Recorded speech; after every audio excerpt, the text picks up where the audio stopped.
Hello and welcome back to Would You Rather? I'm your host, davidinark, and today we're answering life's most pressing questions like this one. Would you rather be a contestant on Wheel of Fortune or be a contestant on Jeopardy? Um, I would probably truly rather be a contestant on Jeopardy just because I love trivia and that kind of stuff. However, if I plan to win the most amount of money on a game show, I'd much rather be on Wheel of Fortune because I do way better at Wheel of Fortune than I do Jeopardy. So I think I would rather be a contestant on Wheel of Fortune. I also think it's a lot of fun. A lot of you are going to have no idea what I'm about to talk about. But way back in the day when I was a kid, on the Wheel of Fortune, I mean, I wasn't a kid on the Wheel of Fortune. When I was a kid, the Wheel of Fortune was arranged in such a way that you actually did not win money. The money that you won would all add up, and at the end, you would have to go shopping, and you'd have to buy this crap.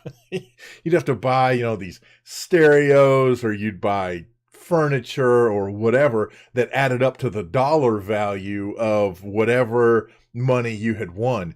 And invariably there was always this ceramic Dalmatian, and you have to Google that because oh my gosh, but there was a ceramic Dalmatian for like $200 that like everybody ended up with.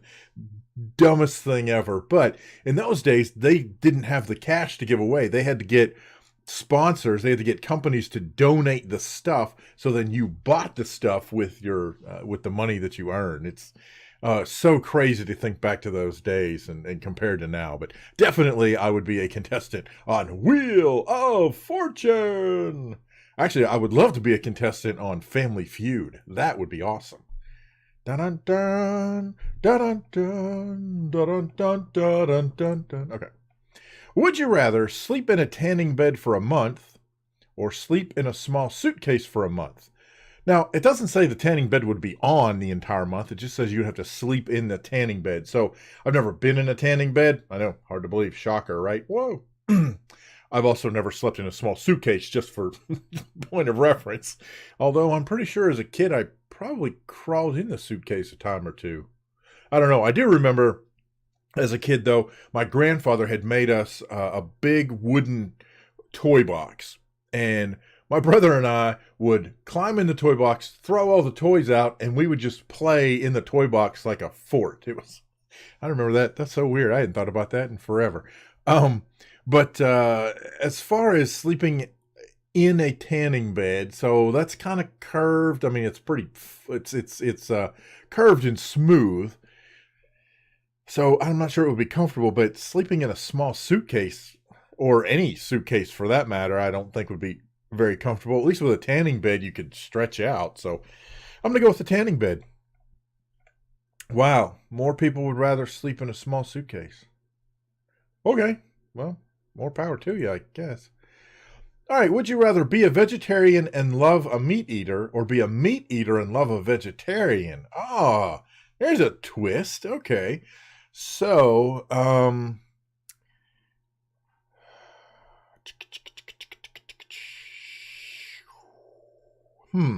trying to ponder the two situations here, right? I happen to be a meat eater. Actually, I'm more of a omnivore. I eat just about anything except seafood. Well, that's not even true. I eat some seafood. So I would be a meat eater. Now, as it turns out, my wife is also a meat eater, so it works out really well for us.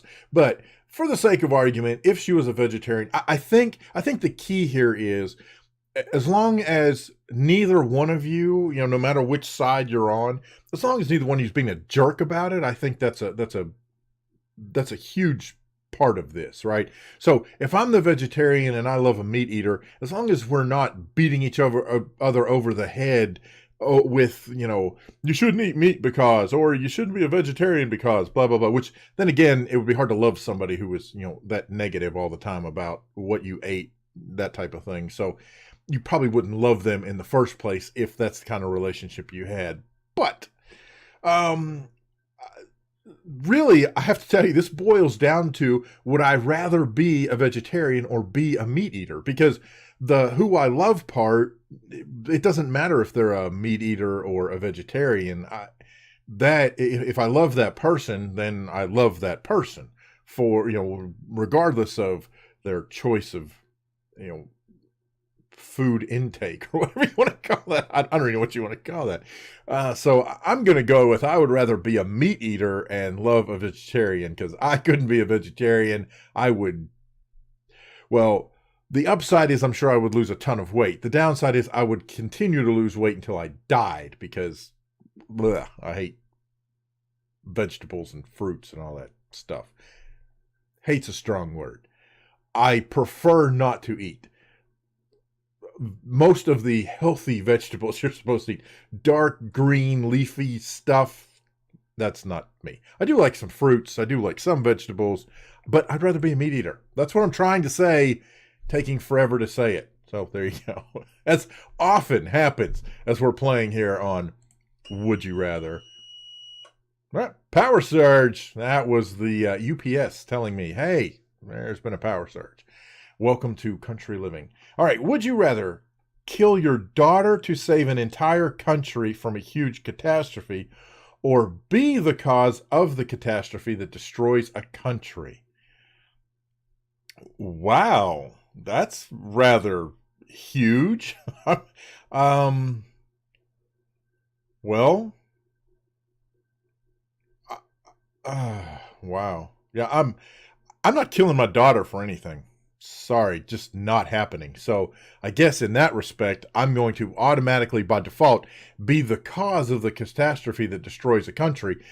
Here's the other part of that, though. I mean, so am I caught up in that? Do I die as a result of this? Does my daughter die either way? Now, that's actually an interesting question. Let's say, for the sake of argument, that in either case, the daughter dies. So I either have to kill the daughter in order to save the country, or I cause the catastrophe and she dies anyway. So in a weird sort of way, I would end up being the reason for her death. So either way, I kill the daughter.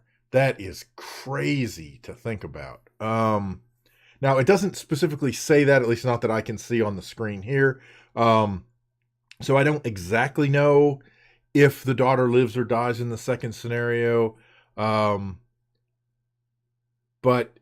because it doesn't say, I mean, honestly, it doesn't actually say in either case that people die. It just says there's a huge catastrophe. Well, I mean, that could be earthquakes and floods, and I don't know, it could be, who knows, it could be, even if it was some kind of an attack on the country, it actually doesn't say anybody dies, except for if I kill my daughter to save a country from it. So, sorry, but I'll be the cause. I'm going to be the cause. Oh, look at there. It's almost a 50-50 split, slightly leaning toward being the cause. I'm just saying. Sometimes you got to make the tough choices. All right, so would you rather have the ability to rewind to Hama? Would you rather have the ability to rewind 24 hours 3 times each year, or be able to consciously control your dreams and remember them in great details? Okay, here's my problem. I can already do the second one. I can already, not in every case, and a lot of it has to do with, I know this sounds really crazy to say this out loud, but a lot of it has to do with how sleepy I am before I go to bed. If I am completely exhausted when I go to bed, and it's one of those things where, if I lay down and as soon as my head hits the pillow, I'm asleep, which is actually generally how I fall asleep anyway. But if I'm just dead dog tired, then I tend to have less control over what's happening in my dreams. But if I go to sleep and it's just kind of regular bedtime, whatever, I'm not any more or less tired than usual, I just, lay down and go to bed, then I'm actually able to consciously control a lot of what happens in my dreams once the dream starts. Now, of course, I don't think anyway, I can control how it starts or what's happening, but um, I had a friend of mine who she taught me how to, I guess, how to control my dreams. I mean, it was something that she was able to do. And so it's somebody I used to date. And so as we were dating, that was one of the things that came up. And so we talked about that a lot. Not a lot, but I mean, we talked about it enough to where she taught me some of the techniques that she used, and I don't know if she still does or not, that she used to be able to control her dreams. And then I kind of learned how to do that. And a lot of controlling your dreams is recognizing the fact that you're having one. If you're in a dream and you can get yourself to realize, wait, I shouldn't be running around on purple clouds. What's going on here? Wait, I think I'm in a dream.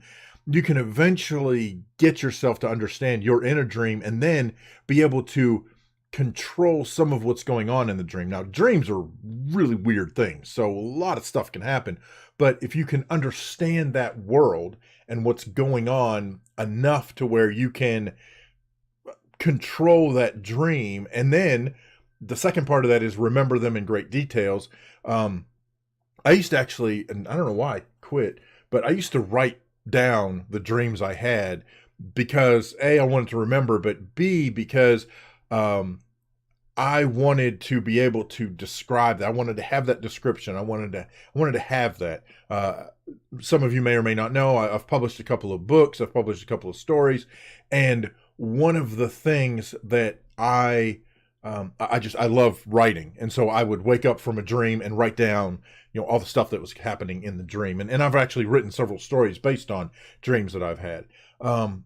So to say all that, I can already sort of do the second part. So the first one would be, to have the ability to rewind, why can't I say rewind? What's the matter with me? Have the ability to rewind 24 hours 3 times a year.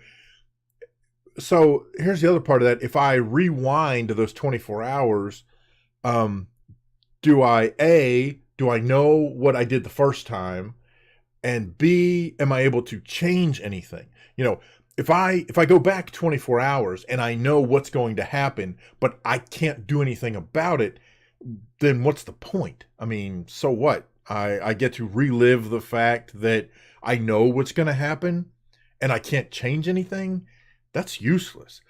If I can go back 24 hours and I can change something, I mean, that gets into some interesting things. I mean, seriously, we're talking about, so if I know the winning numbers of the lottery, then I go back 24 hours, buy a ticket, and I know I'm going to win because those are the numbers. Or does the fact that I buy a ticket now change the outcome of what those numbers are because I changed something? So did that create the ripple effect of what happens after that? I don't know. I mean, there's a lot of things to consider in this one. But I guess because I can already consciously control my dreams to an extent and remember them in great detail, then by default, I would pick the other one because I can't already do that. At least not that I'm aware of, which is also an interesting point. How do you know you're not already doing this? Especially if you aren't allowed to change anything. And for the sake of argument, you can't remember. So if you're not aware of the fact that you went back 24 hours and you don't know what's going to happen, then who's to say we're not doing this all the time? Just saying. All right. So anyway, there you go. I don't know, man. There's a lot of stuff rattling around up there, and sometimes it spills out. It just happens. It does. Okay. Would you rather spend a year with the Pope or spend a year with the Dalai Lama?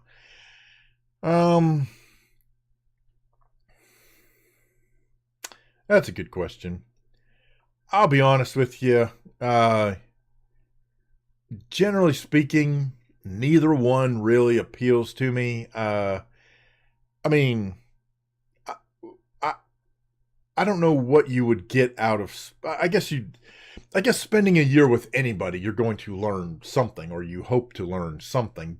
But as far as where I am in life and beliefs that I have and the general understanding of the world that I have, I'm not sure that I'd get much out of doing either of those. I mean, there's a lot of other people and or things I'd rather spend time with or do than, spend a year with either one. And this is not knocking either one of them. I'm just saying, me personally, So I'm probably going to say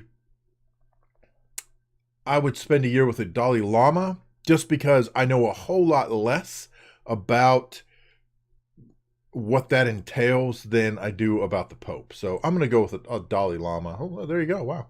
A majority of people also agree with me. Ding. Good to go. All right.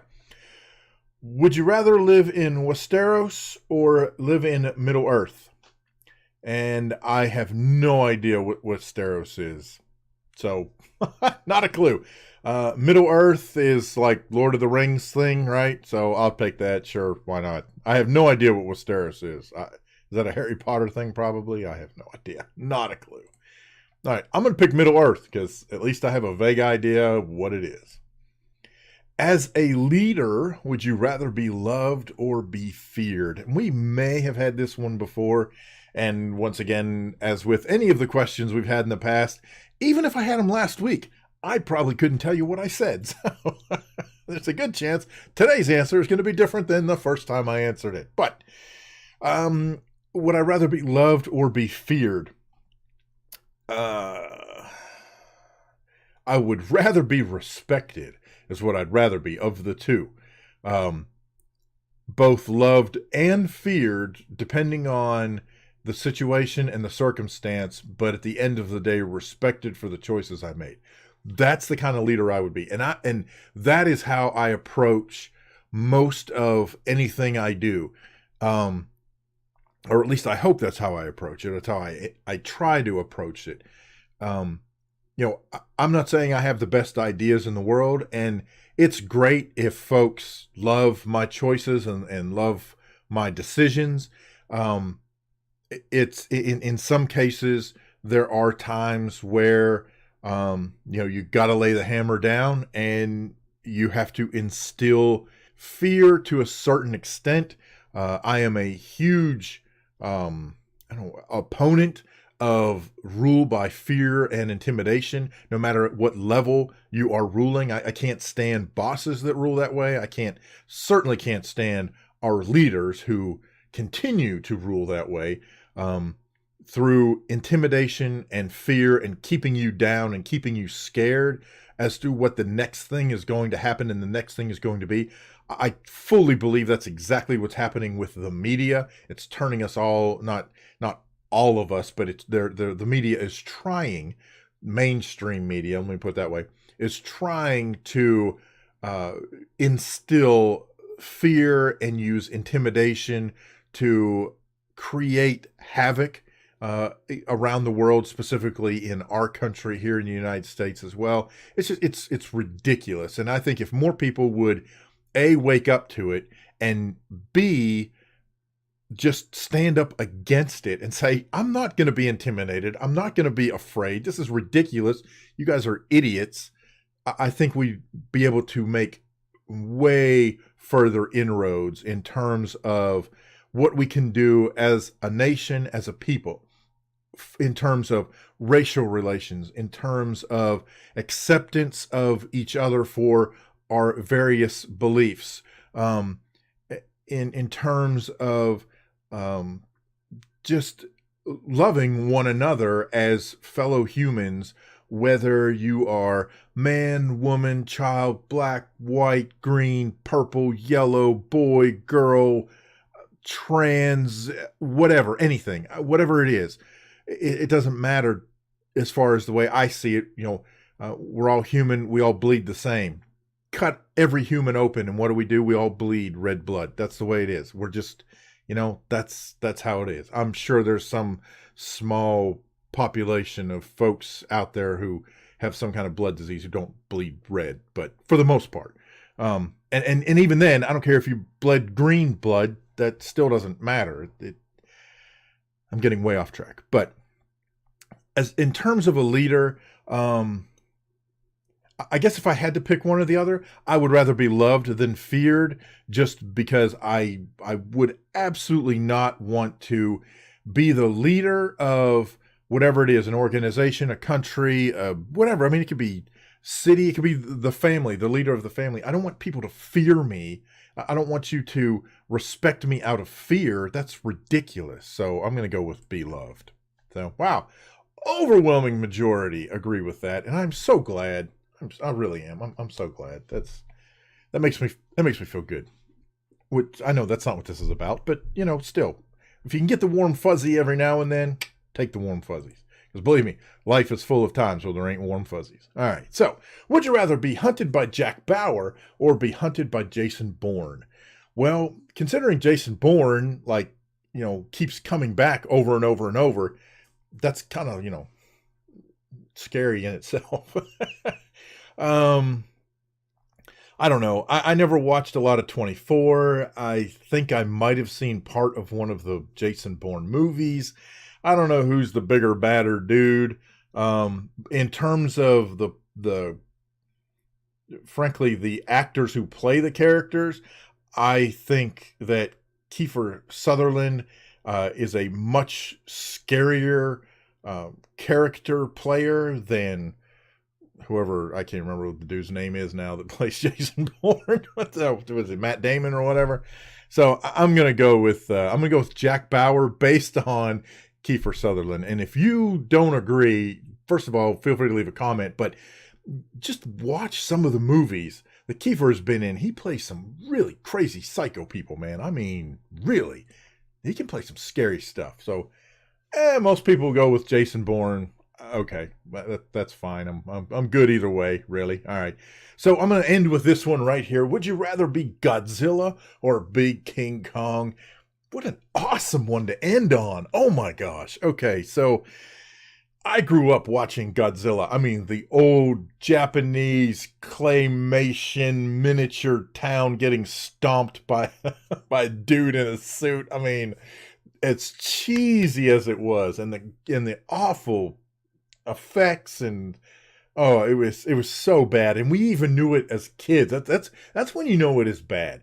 You know it's bad when you're a kid and you recognize how awful the whole thing was put together, and yet you couldn't wait for the next Godzilla show or the next Godzilla movie.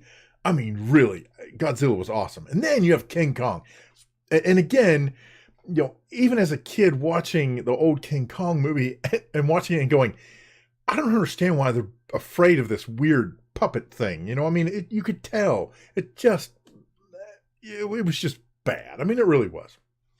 But it was King Kong, this giant freaking gorilla climbing up the Empire State Building and wreaking havoc all over the place. And it was just, oh my gosh, it's so cool. It's such a great one. So would I rather be a giant lizard who spits out a laser beam, for lack of a better, or gamma rays, or whatever the freak he was spitting out? Gamma rays is what he was. Isn't that what he was? Or King Kong, giant freaking gorilla.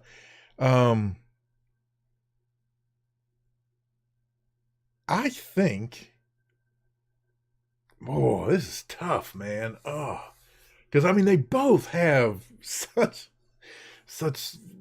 positive things that, I mean, not positive. They're both, very highly destructive and partly misunderstood, I'm sure. but I'm trying to think if I would rather be a giant lizard shooting out gamma rays and just destroying cities and all that stuff, or the advantage of being a giant gorilla is that for all intents and purposes I would do the same things I'm kind of doing even right now. I mean, you'd have articulated appendages, and you just be this massive gorilla just tearing crap up. I'm gonna have to go with man, this is tough. I know this might sound crazy. I'm going as Godzilla. I really am, because I think if I had to pick one of those, how awesome would it be to be Godzilla stomping on crap and just melting stuff and all that? I'm going with Godzilla. There we go. So there it is. And a slight majority also agree with being Godzilla instead of King Kong. There you go, man. I don't know. What are your thoughts about any of the things that we've covered today? Let me know down in the comment section below. I love the conversations that and the things that you guys put down in the comments about some of the different either or would you rather type stuff that we get into, and we get into some discussions, and it's very, very cool. So definitely leave those down in the comments section below. You got any questions, problems, horror stories? Leave those down in the comment section as well. And thank you guys so much for watching, and we'll see you next time on Would You Rather.